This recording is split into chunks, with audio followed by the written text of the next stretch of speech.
Browns get destroyed. Myles Garret inches a little bit closer to that NFL all-time sack record. Another game of Shadeur play. We've got that and more in this week's episode of the Brownie Points podcast. I'm your host, Noam, and I'm here with my co-host, Levi.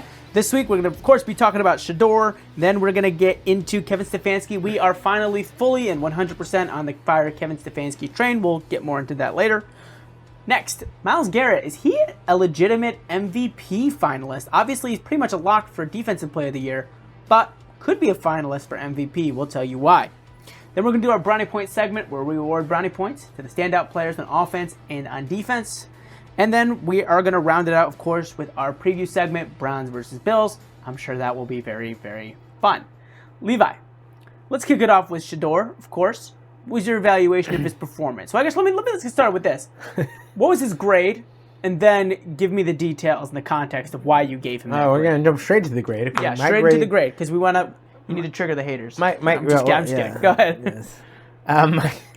My grade is F+, I guess, so to speak. Right. So, which, by the way, I'm a teacher. That's not a real score, but that's not a real score. It's okay, but this is a different world. Yeah. Because we're going from D to F, right? So what I'm basically doing is the letter grade is your category, and then the additional comments are if you get a regular, minus, or a plus, right? Right. So an F+ means it was a failing grade. However, I'm putting a plus in there because it was not without its moments, but overall definitely a failure. Yeah. Look, he threw 3 picks. And we could talk about the Jalen Johnson pick, which... back shoulder throw, like where Jerry Jeudy's a little back shoulder to him, and then it kind of hit Jerry Jeudy's chest, but at the same time, the defender's hands was in the ball.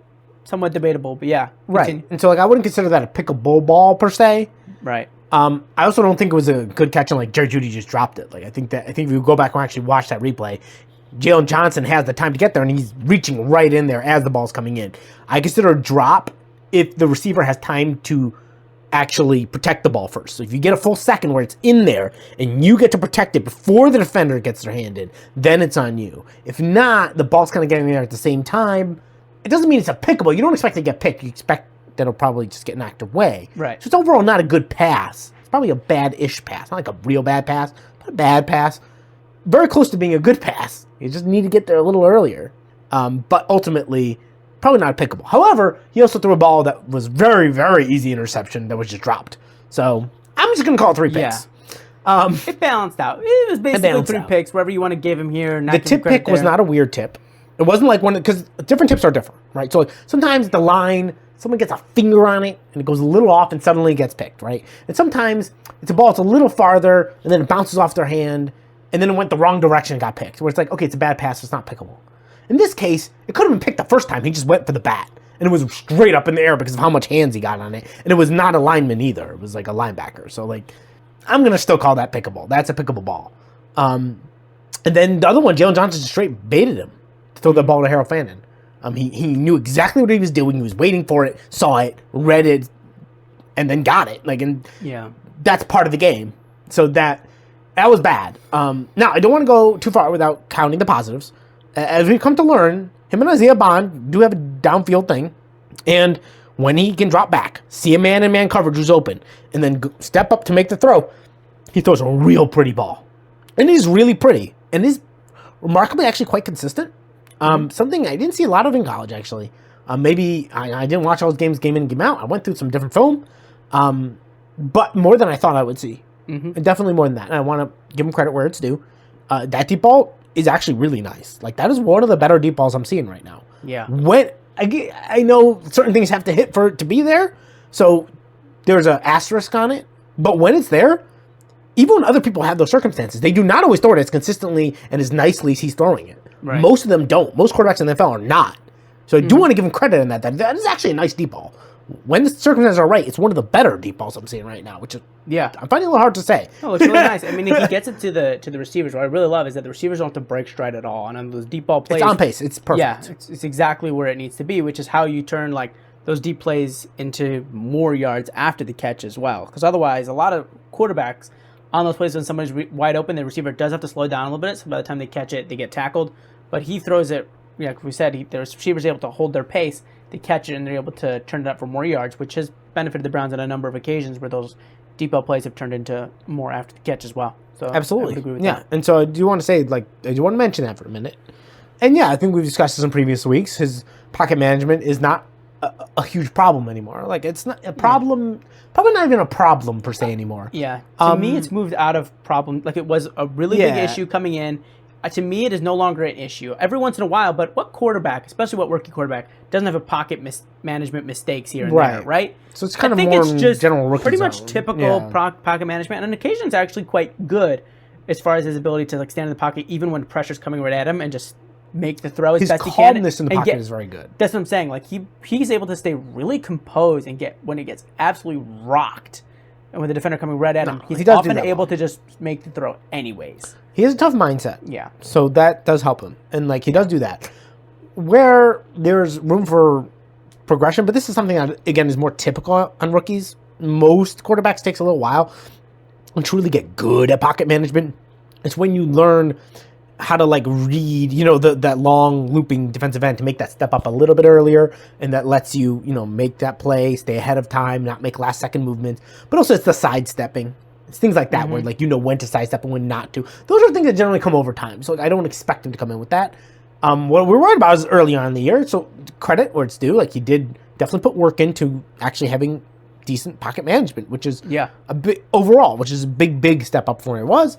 And that's a very good sign because progression is always a good sign, no matter where it is. Right. Because it speaks to a quarterback's ability to change your habits, which is really, it gives you hope more for the future. So I was like, well, if he was able to improve that, perhaps he can improve other things as well. So it's a possibility. But overall, I'm still down on him because ultimately his processing still makes me sad. He takes him way too long to process things. And look, like, his balls just are late a lot. He also has a couple misses every game that are like, what is that? Like, he just has a few of them and you're like, where was that going? Like, they're just misses. And then too many balls. I mean, look, he had a 51% completion rate this game, I think it was. It was like a little over there, and there was a bunch of completions on that last drive. So it's nice you have two big plays, but 40-something% completion rate throughout most of the game is not going to do it. In most games, he has not had a good completion rate percentage. So I think that speaks to a big problem. He can't run the 3-second pocket. He can't run the 3-second play consistently, not properly. And I don't mean like when there's every once in a while you do like a drawn up play where there's someone on a 3-yard hitch. It's not what I'm talking about. So actually being able to make quick reads, you do have to be able to do that a certain percentage of the time in order to run an effective offense in the NFL. You cannot rely on these long pockets. It's just not the way things work. And when that happened, things broke down a lot. And he has to know teams are starting to look at the tape a little bit. They're starting to get a little used to his habits. And I think you started to see it last week against the Titans. In the second half. So they gave up on it because, like bad teams do, they wanted to go into defensive mode way too early. But they were starting to make reads. Having linebackers in the middle of the field, reading the quarterback. Starting to get, eyes on the quarterback and make reads based on what he's doing. And playing zone rather than the man. And it was working much better. And I think you saw the Bears do that a lot. And we'll see. The Bills don't have the world's best defense, but there's going to be the Steelers. You're going to run into these guys. They're getting tape on him. And right now, I think they're headed straight into a disaster zone with him.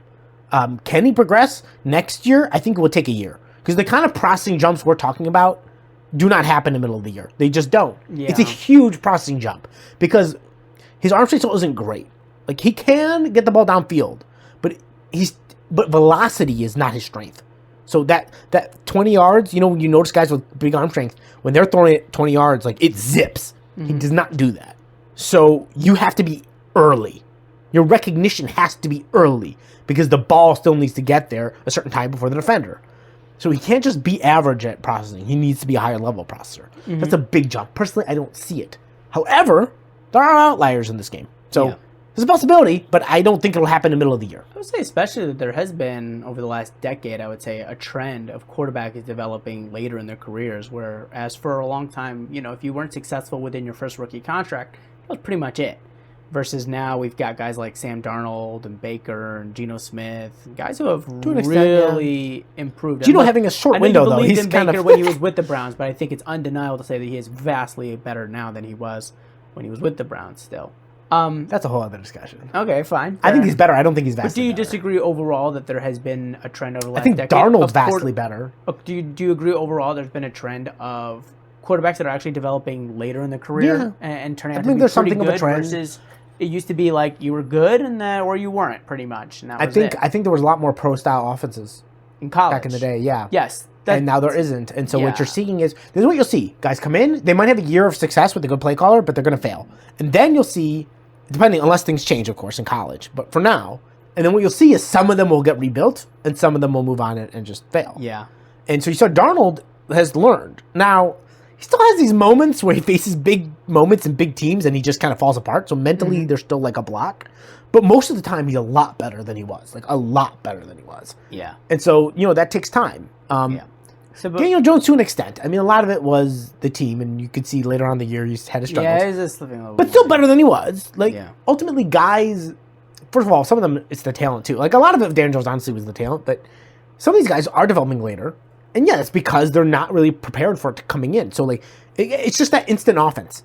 It's coaches getting tempted by the instant offense, how to get things going the quickest way possible.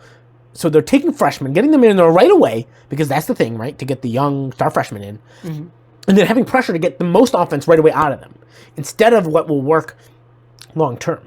And so what you see is these guys who don't know how to make reads, and they don't know how to do anything, which is why the most successful rookie quarterback right now in the league is Tyler Shock from the Saints. Mm-hmm. And if you remember, I actually put him to the side on my QB rankings. I just didn't watch him. Right. But someone I respect was looking at him, and he was saying he's the best. And I was like, oh, that's interesting. I don't know enough. I'm not going to comment. But I think what you saw is he went to school where he developed instead of, just throwing the ball around. He's not running all over the place, but he's doing quite some things with the Saints. So, look, he's not crazy, but showing real potential, and he looks good. Yeah. We'll see how things go, but putting that into the context of this game, Shadeur Sanders, like we said, with that progression that we've seen on his pocket management, you hope that maybe that processing can develop over time, but it's not something that's likely to develop that we'd see at the end of the year. And the truth is, his timeline is these next few weeks. This is it. This is his timeline. If he doesn't show enough before this year is over, he's not going to get a chance next year. Most likely, they're probably just going to draft a quarterback with wherever the first-round pick is, and he most likely will be the backup. And you never know, he might get a chance anyway then still. Well, he might get us at the beginning, because sometimes they don't like to start rookies right away. Sure, exactly, right. Could be a situation like that, but most likely this is pretty much his time now to show. So he needs to, because think about this. Sorry, Bridget, we'll get more to this later, but Stefanski does get fired. Right. And if that comes with Barry too, suddenly you're the last regime's guy. Yeah. So you need to put up tape so that if they want to move on from you, because you're a circus at the end of the day, whether you want to be or not, whether you're the most chill guy in the world or not, you're a circus. Just like Tim Tebow was a super chill guy, but he was a circus. Yeah. And if they decide they don't want to start you, they might just want to get rid of you. Right. So make sure you're putting up tapes so someone else wants you. Yeah. So we'll see how he develops. That's a jump too far ahead. My grade in his performance was a D-. At the end of the day, he had a lot of mistakes. He had a couple really nice balls, especially those 2 balls to Isaiah Bond, like we already talked about. Those balls were perfect balls. Money balls. Yeah. Absolutely perfect. He had a lot of plays where I felt like his pocket management, I was really, again, continuously impressed with that. I think has moved very clearly into a category, like a level of play now, his pocket management, where that's not going to be the reason he's not successful. If he is indeed not successful in the league ever, it will now, I feel confident that will not be because of his pocket management, and that's credit to him and his development of that. That being said, he did have a lot of mistakes, and he did have a lot of, he had a low completion percentage for a reason. And he had 3 picks for a reason. And I guess, yes, one of those picks was somewhat debatable, but there was another ball that was not picked that could have debated probably should have been picked. So at the end of the day, he threw 3 picks. Didn't have a very high completion percentage, but he had some positives. There were things I think to have some hope for. I think there were some things you could definitely take with you going forward to, like I said, have some hope, develop. There's some positives, there's growths. So we'll see how he goes going forward, but overall I said D-. He had an F+, so pretty similar grades. Wasn't really very particularly great, but there were some nice aspects to that game. I don't want to go on too long because most of what you said is what I would say. I don't want to just repeat everything that you just said. So I'm going to roll over here now because this is kind of relevant as far as Shadeur Sanders' career and what might happen next year. So for us, I say myself more so than you, I think I've been very pro Kevin Stefanski in the context of the entire Browns universe. I would say we've both been fairly pro Kevin Stefanski, a little bit more resistant to the fire Kevin Stefanski. Bandwagon trains that come around every once in a while.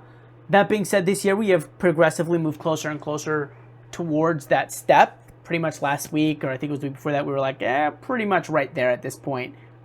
We'll have to see. There's a little bit of time left. Maybe he'll rescue it against these bad teams, the Titans and whatnot. Could show us something else. At this point, though, we are now both fully on the Kevin Stefanski train. I have lost all hope. I think there is a great coach. I think there is that coach of the year in Kevin Stefanski still, but I think it has become far too clouded by all the distractions and the failure and lack of success and all the noise. And I think all of that has polluted his brain and gotten to him, and I don't think he's the same coach that he was. I think that his strengths have been minimized and his flaws have been maximized, basically, by this situation. I'm not saying that's the organization's fault. I'm just saying because that situation is partly Kevin Stefanski's creation. So I'm not saying that's not Kevin Stefanski's fault. But that being said, this current ecosystem that Kevin Stefanski is in, and again, he partly created that, so this is his fault. But this situation is exacerbating his faults and minimizing his strengths. I don't think he's the right coach moving forward. I do think he will be fired moving forward. I know that you feel the same way too. I don't know if you had anything you wanted to add to that as far as reasoning goes. I think there's a retrospective. So it's multiple things.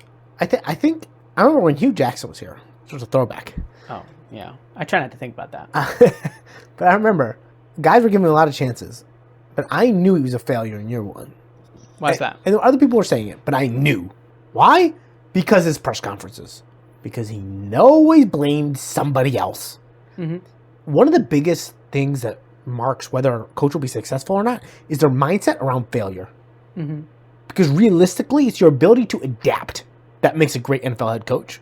It's not the only thing, but it's one of the biggest things because a lot of these guys are good coordinators. Mm-hmm. A lot of them continue to be good coordinators after they're fired. Yeah, they know how to do football. It's how to be a head coach. Yeah. And part of the thing I think you have to realize, and it's something that stumps a lot of them, it's not the only thing, but it's something that stumps a lot of guys. It's guys who are talented enough and have enough ego, because you have to have a certain amount of it, but also at the same time humble enough to know that you're going to learn. You're going to stump your toe. You're going to bump your head, and you're just going to have to learn some things or things you're not going to be ready for. And some just don't do it. And Hugh, is blaming everybody. Kevin, I just don't think he ever adapted enough. Well, I would say to being a head coach. It's interesting your specific thing, because I did feel like in press conferences the whole time here, he has always been very like, no, this is on me. His press conferences are not the thing. No. His press conferences are not the thing. Oh, okay. I don't mean to say it seemed like you were trying to say his press conferences that might have been a little confusing. Are a clue as to why he's not his press conferences are not. I'm just giving you an example because I was looking at I'm highlighting the mindset. He's very media training in No. Kevin says all the right things. Yeah. He says all the right things. But number one, he always says the same thing. That's true. Because it's failure every time. So is that really true? Yeah. But is that really true, or are you just repeating a line? Because you always seem to be saying the exact same thing. Yeah.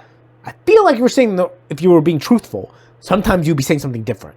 I think I know what you mean. A little different, but it's always the exact same. I would agree with that. I do think in the back of his mind, repeated he line. is blaming other people in the back of his mind. I think he is. But he has enough cerebralness and control of himself, which is definitely positive, but he has enough of that he's not going to let that out, generally. Right. There are rare moments where he hinted at something else, but he's never outright not you don't understand it. Not taking accountability. But when you look, he just doesn't seem to really adapt. And part of that's on Barry, because you got to know if this is your coach, get him what he needs. Get him who fits him. Don't go chasing some random guy. When you're going to change quarterbacks, get a guy who fits his mold. And we didn't, which is stupid. And we still don't. We get random guys. What are you doing? Which, side note, that's part of the problem with them as a regime. But ultimately, as a head coach, you got to be able to adapt a little bit. And part of that is not just on the field, but the way you run your locker rooms. Yeah. And he's never adapted to being a head coach in its truest sense. Just not run locker room is great. They constantly have different kinds of issues. And now we're seeing this complete inability to fire a special teams guy who's once again was terrible this week. Once again, yeah. It's crazy because right from the get-go, let's see how it goes this week. Immediately you get a big return. Immediately. Yeah, exactly. And there were big returns all day. That wasn't touchdown, but there were big returns all day. He doesn't seem to understand the concept of it's not about it getting better. It's about accountability. Culture is not everything, but culture does matter. It does. You need to let people know that if you're terrible, you will be fired. That's how it works. Mm-hmm. And that lack of ability to do that speaks volumes. And it's a big problem. And at a certain point, you got to look at this and say, look, after how long are we going to say this? And he might learn from this and become a better coach and be good somewhere else. He might. But at a certain point, you got to look at what you got here, what you have today, and what you're getting. And it's time to pull the trigger. Yeah, I completely agree with you. I just don't think that anyone would disagree at this point. I think it's pretty much nailed and shot. The season's over, and look, when you win 3 games, we'll see how many you win at the end of the season, but right now, when you get 3 wins, it's more than one person's fault, and I still believe that to be true. I'm not saying it's only Kevin Stefanski, but Kevin Stefanski is absolutely a big enough part of this problem. Exactly. A big enough part of this problem. It's not like they're a really clean and buttoned up team and those other things that hint to quality coaching and coaches in control of the team, but they're not. They're sloppy. They make really ridiculous mistakes. They get flagged all the time. Part of that's terrible offensive linemen, but the rest of the team also gets stupid flags. The team is just sloppy. They look uncontrolled. It's just his time is done. I think his time has run his course. He had some great moments, and I think and they're candidates. They're guys. So you got your Todd Monken from the Ravens. Yeah. Who I think's put up a resume over time. You guys like Clint Kubiak, who I think a lot of people are going to be looking at from Seattle. Yeah. He was with the Saints last year. Yeah. And when I apologize, I'm blinking on his name, the quarterback, Derek Carr. When he was healthy, they were lighting it up. When he didn't, it wasn't so great. But, I mean, Spencer Rattler has his limitations. He comes out there with Sam Darnold and the Seahawks. They're doing great. Yeah. And that receiving core is not great. And Jigba's really good, but there's not a ton of depth on there. Yeah, because they traded their other receiver. Right? And JSN is not your ideal number one receiver. I'm not knocking him, but he's not that freak athletically. Like he does a lot of things, but he's not like a 6'3", speed demon. Like you're not your Justin Jefferson, even though he's having kind of a weird year. But Jefferson Chase mold, where it's like, okay, well I got one guy, but he is a guy. Yeah. Right? This guy's a god. He's not built like that. No, he's not. But he's having an incredible year. He's having an incredible year. So I feel like it's rude to say that, but we're talking about physically. Yeah, he's not. He's not what you would expect to be the number one. Although you do have to draw things up a little bit. It can't purely be like. In other words, he might put up 1,000 yards, but the reason why he's putting up crazy numbers also because you come up with a good scheme. Yeah. And so I wouldn't want. So he's really intriguing. You've got him. You've got a couple guys that are starting to make a little noise. I'm sure whoever's under Ben Johnson will get hired, whether he should or not, just because when our offenses go well, they go, let's get a guy from that tree. We'll see how that works out. The point is, there will be your candidates. At a certain point, you move on. So we'll see where they go. But I think ownership is leaning towards a total reset. Yes, I would agree with that. I think Andrew Berry and Kevin Stefanski are out. Well, speaking of things those are bad, but the one positive this season, actually, there's actually more than one positive, because Carson Schwarzenegger has also been really nice. But one of the few positive of this team is Myles Garret, who every game is inching closer and closer to the all-time record, 22.5 sacks. Myles Garret, in this past game, picked up 1.5, again, moving that much closer. It's pretty much a lock and a given. Everyone in the league knows it. It's not really a secret. Myles Garrett's going to be the Defensive Player of the Year. I don't think anybody would disagree with that. I don't know what the odds are, but I imagine they are heavily in Myles Garrett's favor. But you were saying something interesting to me, that not only is Myles Garret a Defensive Player of the Year lock, pretty much, but he may be an MVP finalist. Not necessarily an MVP winner, because to win that over a quarterback is pretty much impossible. I think we right now are expecting Drake May to win that, but there's not a whole lot else going on this year. Patrick Mahomes is obviously having a bit of an off year. Injured now. He's typically in there. Yeah, the record's not great. And if Myles Garret comes out, Myles Garret breaks that record, especially if he breaks it convincingly, doesn't finish with 23.5. Not finishing with 23, but if he finishes with 24 or 25 sacks, he might have a legitimate case to be a finalist for MVP. What do you think about that? Yeah, and I think he will be.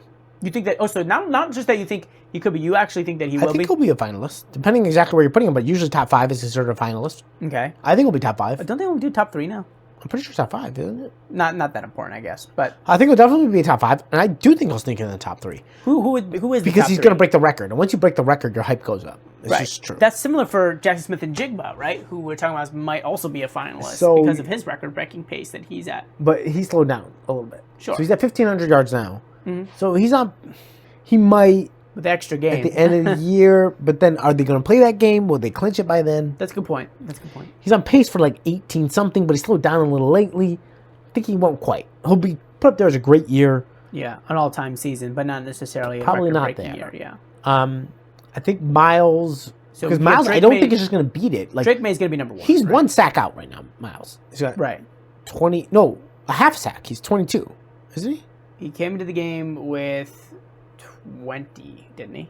Yeah, and he got a sack and a half. And he got 1.5. So he got 21 and a half. So he's 1 sack out of the record. There is 3 more weeks in the season? Mm-hmm.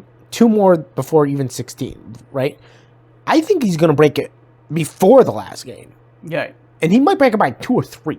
Right. That is going to get crazy talk. Yeah. That's good. Because the moment he breaks it, it's going to be in every single sports talk show. And it's going to be all over. It's going to be every interview, and people are going to be yapping about it. It's just true. So even if Njigba is close, the end of the day, Close just didn't get the same media attention, which is a big part of them being an MVP vote winner. Right. It's just the truth. Cooper Kupp, when he won it, he was like 20 yards off the record. Right. It didn't get the same buzz. It just doesn't. So he's going to break it truly. I think you're looking at Drake May at the top. Probably. But I will say the record's not been, like, they have not played a tough schedule. But I will say there's not a lot of big teams have played tough schedules because not a lot of teams have been that good this year consistently. Like, there isn't really a lot of teams where you're like, oh, that's a team.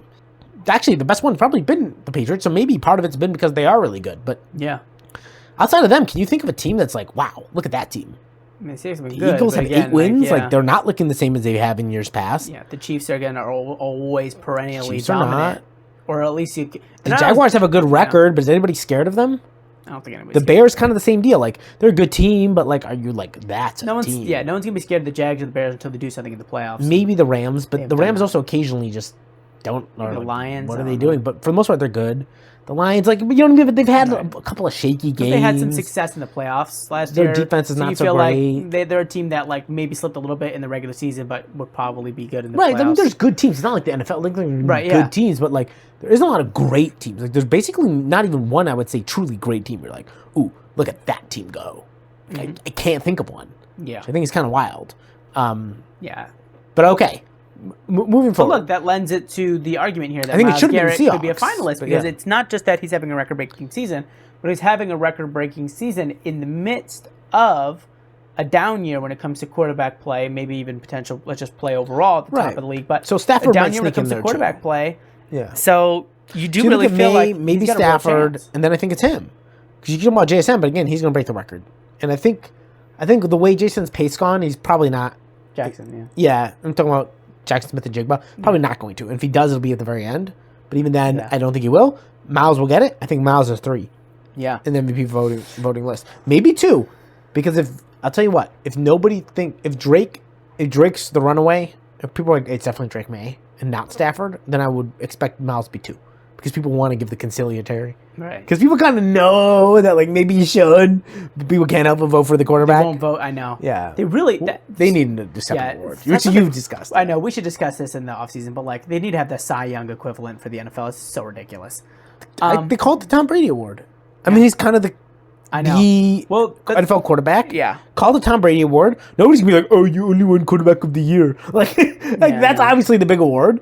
And then you have an MVP award. I'm totally with you because Myles Garrett should have won that this year. And Cooper Kupp should have won it the year he went off. And a lot of guys should have won it. And last year should have been Barkley. Yeah. You basically, if you're not quarterback, you literally have to break a record basically to get it. It's basically impossible if you're a receiver because generally if you're doing so good, your quarterback is, exactly, yeah. It's just not. It's just a ridiculous. It's stupid. Yeah. Just do it because also you love to give more awards. It makes you feel better. But at the same time, it actually adds up. Yeah. Whatever. Whole thing. They also need to give off offensive line awards because, like, why aren't there any of those? I don't know. I don't know. Regardless, let's not get too far on a tangent. exactly. It's Point like, is, that there. This is I think he's going to be time. top 3. Myles Garrett, I think he'll be top 3. And you know what? I actually agree with you. I think he will be in the top 3 too. We'll see what other people think, but that'll be a very interesting discussion getting later into the year. And oh boy, will his trade compensation package be major. If they do that, yes. Just to throw that in there. If it does, I don't know. Maybe they should. Again, discussion for another time. We're gonna roll into the brownie points. We're gonna roll into the brownie point segment this week. Not a whole lot to really call out, honestly. At 3 brownie points, we had nobody. Who'd you have at 2? At 2, we had Myles. Yeah. Another In good agreement game. with that, Myles Garrett again. And he made some plays outside of the sacks. So Yeah, exactly. that was worth mentioning. Yeah. That's kind of when I give Myles or not. A lot of times what he's doing outside of the sacks. Because he's Myles. Yeah, and the So thing like is, maybe I'm grading him on a curve. I'm grading him on a curve, to be fair. And the truth is, though, he's been doing consistently a lot outside of the sacks. Yeah, no, he's been doing a lot better this year. Which is why he's consistently getting brownie Actually, points. But funny story. I don't know if you saw this during broadcast, but they were talking about this, and they actually said how Myles Garrett was talking about what he was doing, and how he was watching tape on Max Crosby in the offseason, who's a guy I talk about a lot. Yeah, I know. And how he's like amazed by what he was doing there. Because Max is a guy who doesn't always put up those crazy sack numbers. He puts up good sack numbers. Right. But what he does is all He encompassing. does more, and that's been Myles Garrett this year. It's just Myles a this shame. year has been doing And just look, the defense has been unbelievable. great, generally speaking, for the most part. It's For the just most part, the yeah. offense has just been horrific. Not and special so good teams this put year. them in so many bad positions. Not so good, not this year, the last couple of games. I do think there's a real problem with Malik Collins being out. That's a quick discussion. Yeah. Malik Collins being out, the run defense is not the same. Yeah. Pollard ate us up. Swift gave us some real problems. Monangai didn't get a ton of rushes, but honestly, when they weren't running him like in that stiff like goal line formation, he got 5+ yards a couple of times on us. Like, I don't want to get too far. I don't want to get too far off run. topic, but yeah, absolutely. It's definitely something to keep an eye on going forward, and when he eventually comes back and see what kind of changes we see. Next week we'll have a longer take on that when we have 3 weeks of sample size. Yeah, for sure.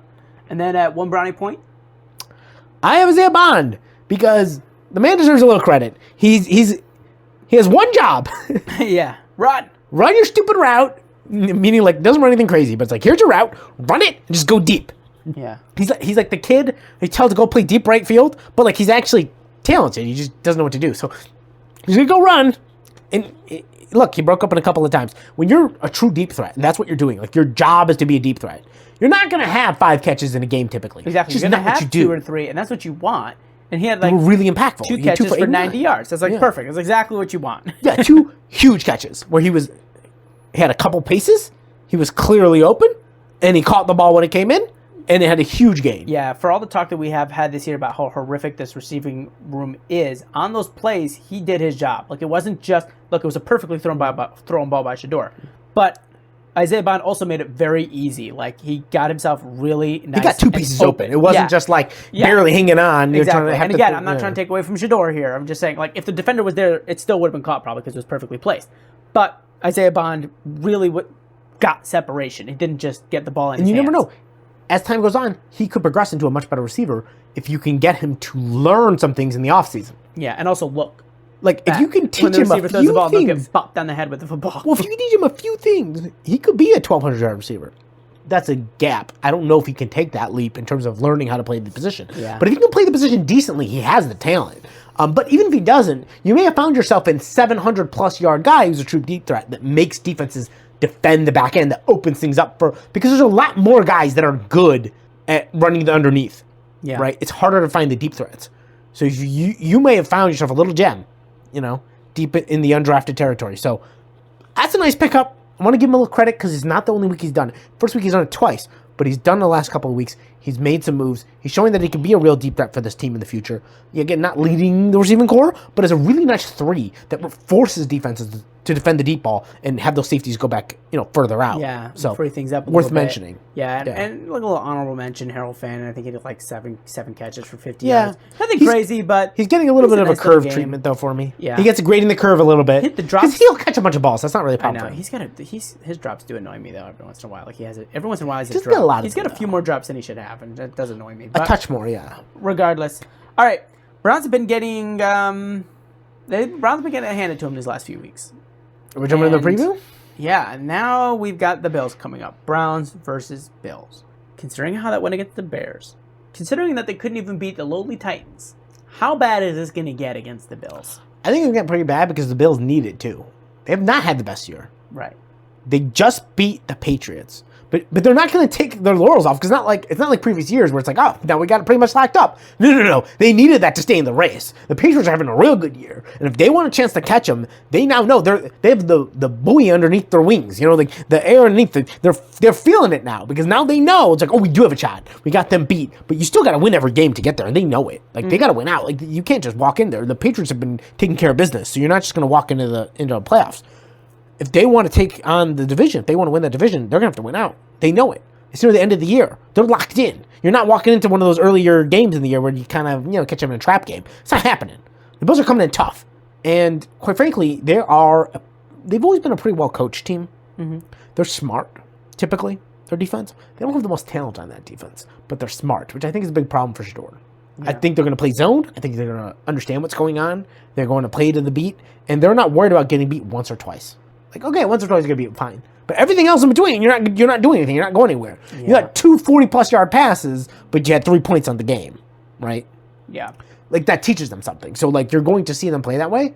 Doesn't mean it'll be as brutal, but they're going to line it up to stop the run and say, pass it on us, and we're going to play with our... Like what the Bears did. Quentin Jenkins had, 12 carries for 20 yards. And it wasn't really even his fault. There was nothing there. No, there's nothing there. And they're going to play facing the quarterback to see what he does and make plays on the quarterback.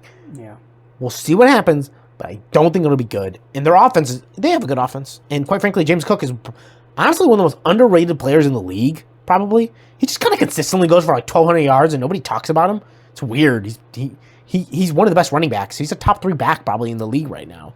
Like, at least top 5. Like, if you consider the last couple years consistency, like, go back and actually look at his stats. You're like, oh, like, he's good.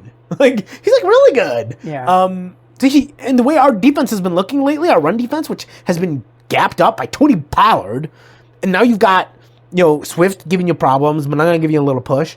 I've got reason to think that James Cook, who's a good running back, is going to give you problems. Right. And then you've got Josh Allen, locked in, knowing that he needs it. Yeah. I mean, Caleb Williams gave us a few issues. I think when the run game gets going, the problem is when the run game gets going, you kind of have to bite, and then that throws everything off. And he knows, you know what I mean? And Josh Allen will take advantage of that. Josh Allen's got a big arm. He's going to test you deep. Now, we'll see who's playing, because if it's Webb again, then we got problems, right? And keep in mind, it's not the same secondary. You want to be fair here. Ward wasn't in. I don't know if he's going to play next week. Yeah. So, if Ward plays, it could be different. If Ward isn't playing, Josh Allen will rip you apart. Yeah. And then I think you're looking at a similar score. That's what I was thinking as well. I think you're looking at like 32-14. I was thinking, give them a little bit more because their defense really isn't good. I was thinking like 30-10. I think that maybe the defense isn't that good. I don't think it's going to go well. I don't know. No, I think their defense is good, but I think we should get a garbage time. The Browns have a weird thing because the special teams will do all these that too. Weird stuff that they will take possessions away. So, like, in that Browns game, it took a while before Shadeur even had a chance to, like, actually have a normal drive because it kept being, pinned back, or they just give the ball right back to the Bears. Like, and that happened multiple games. So we'll see what happens in this one, but I'm not expecting the Browns to even... I'm expecting the Browns to have a very low time of possession, comparatively speaking, with the Bills. The Bills, again, as you said, have a better defense. Not a better defense, I'm sorry. They have a much better offense. And it's just going to be bad. Yeah, for me, 33 points for the Bills, 10 points for the Browns. I could see them squeezing up to 13, but I would actually be pretty surprised if they broke 16 points. I don't think also, like, keep in mind, part of the advantage, we'll say, for the Bears, they're a little more creative with Ben Johnson than Joe is for the offensive coordinator for Joe Brady for the Bills. But they have their moments. But do you have but Josh Allen is a much better quarterback than Caleb Williams is. So yes. Stat predictions. Shadeur Sanders. Last week you predicted, I think, 180 yards. I think you said 1 touchdown and 2 picks. Yeah. Not too far off, considering they were in the red zone right at the end of the game. You said it was going to be a garbage time touchdown. So they didn't quite get it, but you were pretty much right there. One more pick than you expected, but again, predictions you're generally pretty right. Close. Sometimes you're really right, sometimes you're not. Yeah. Sometimes you're very right. But really, what you're looking for is to be generally right because exacts the right are idea, difficult. Exactly. Do you have a thought on this one? Because I don't think it's going to be good. My prediction for this game is he does seem to get a little bit more in garbage time. For me, I'm thinking he's going to have 160 yards. I do think he's going to get that touchdown, but I also think he's going to throw 2 picks. So I think 161 touchdown, 2 picks. I think because their defense is weak, it's going to be a $185, 1 touchdown, 2 picks. Very similar. Yeah, similar. And then Jerry Jeudy, over under 50. Ooh. I'm going to go under. Yeah, I hate to say it, but I think he hits Bond on the deep balls typically. Judy's caught one, but generally he's Bond on the deep ball and fanning everything else. At some point, he may learn. He might go to Jeudy a few more times because Fannin might get extra coverage. He might also get burned because of that pick this past week, so he might try to go to Jeudy more. But Jeudy, like, even though I defend him a little bit on that play, that ball that got picked off, he still has been pretty bad. Like, he's not reliable. And quarterbacks, this is something a lot of people lose track of, and they'll be like, "Oh, why is he playing so much better?" And like these objective, sometimes when quarterbacks lose certain targets, right? And they deal with younger targets and like younger receiving cores, they'll play worse, like objectively worse on certain plays than they did previously. And it'll be the same type of play, but they're doing something that's worse outside of the receiver. Like, why is that? Because they don't trust the receiver anymore. They can't say, "Oh, I know you're going to be there. I'm going to throw it," and they get nervous and they hold it. Why? And they get sacked because they can't trust they're going to make the right move, and they don't. They get picked, right? Things like that. So, not to go too far, but the point is, Jeudy making a lot of mistakes, it's going to hurt him extra because sometimes you'll be like, okay, the logical thing would be to move off to Jeudy at this point, but you're nervous because you don't know what he's going to do. So because of that, I got to go with the under. Like, they're just not going to go to him a lot. Mm-hmm. We'll see. What I've been surprised is less Tillman than I thought there would be. I thought there'd be a little more safety blanket from Tillman, but it's really just been like Fannin, like the safety blanket. Yeah. Like he's like Captain Safety Blanket. He's got a cape on. You almost forget that Njoku's even on the roster anymore. But they need to trade him so bad. Yeah, I know. Just get his value. Like, the longer he sits there not getting balls, the more his his value drops. Yeah, I know. And he deserves it too. It's really odd. It's just not what you were expecting to do with them. But again, that's a discussion for another time. I don't think it's going to go very well. We're going to leave it for you there. It's hopefully not going to be that's only over too under depressing. good? I think the best thing that we can hope for in this game is that there's some positives to talk about. Myles Garret maybe could even break the sack with a big game. It could break the record. Tough on Josh Allen, though, because that's a big boy to bring down. Yes. But if there's someone who could bring him down, it's definitely Myles Garret. He could bring him down. I'm saying it's tough because if you don't get a perfect angle, he'll he can throw it slip away when you're exactly. on him because he's got a big arm and he'll just chuck it away, even though you kind of had a sack. You know what I mean? Yeah, definitely. So very difficult. I don't think he will. I think he'll get one sack. Yeah, no, I don't think that's two is just too difficult. No, I agree. I do think he'll get his one at some point in the game. All right. With that, we'll see you next week. Oh, wait, no. Hopefully it's not too depressing. What's up? We will not see you next week. Oh, yes. Well, good point. Yes, we will not see you next week. I got married this year. I will be at my honeymoon this weekend. So I am not shooting the episode because I will be out of the country. And we will see you the week after that. And hopefully, again, it's not too depressing, hopefully.